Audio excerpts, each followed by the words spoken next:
What is up there everyone, it's the Gardener Gamertech, and today I wanted to talk about whether the latest Battlefield 4 patch has actually made any real improvement to the game.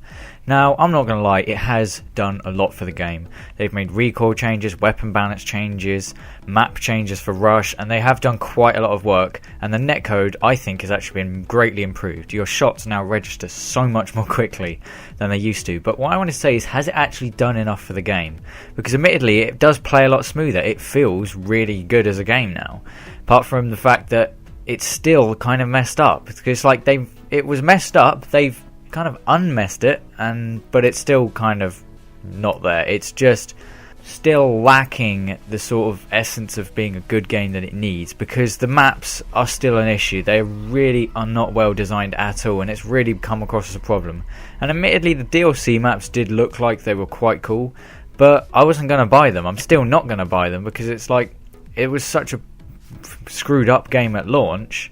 I don't have any incentive to buy them, and to be honest, I am kind of losing interest in the game, because as much as the weapon balances have improved some of the aspects of the game, I can't find any weapons I really enjoy using. I mean, this morning I decided I'd go for the shotgun basic dog tag, and I hadn't realised how unbelievably awful the shotguns still are. Even when you're aiming down sights, they're ridiculously inconsistent, and it's just like the game is a lot better than it was, but it is still fucked up. It is quite bad, and I think Battlefield 4 is probably going to be remembered as quite a knock for Battlefield, because it's really not been a great game, and it has kind of made people quite skeptical towards Battlefield Hardline, because everyone just thinks it's really just a DLC for Battlefield.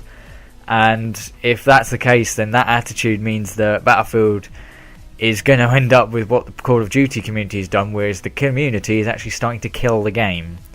And I think that's quite sad, because Battlefield 3 was amazing, but I'm really hoping Battlefield Hardline will be good. I'm waiting for another beta for that game, because there is supposedly going to be another beta, but I'm just waiting for it to come up.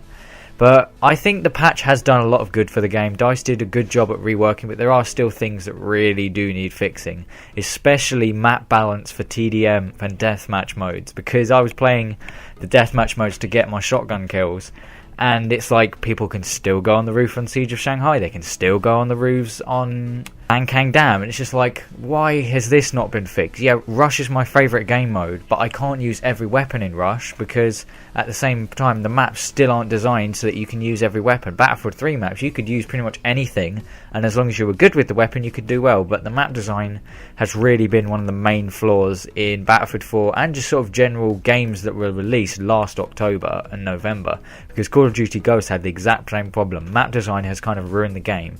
So hopefully developers of all studios will now work out that map design really is a key element they really do need to focus on. Battlefield will also hopefully not mess around with the netcode, because they did that.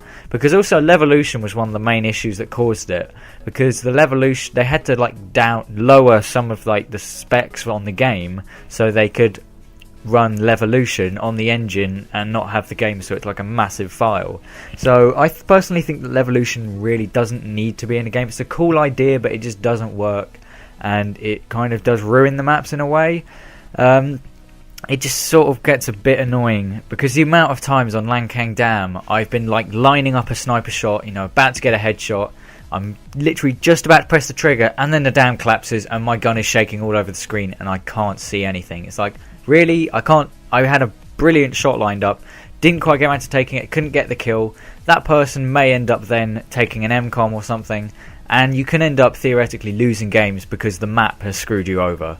But yeah, hopefully developers are going to look at the issues of the games ahead this year and then correct it, because I do think that DICE has put up some good community support this year. But I do hope you've enjoyed this video. Please do like, comment, subscribe if you enjoyed. This is the Gardener Gamertech, and I will see you on another video.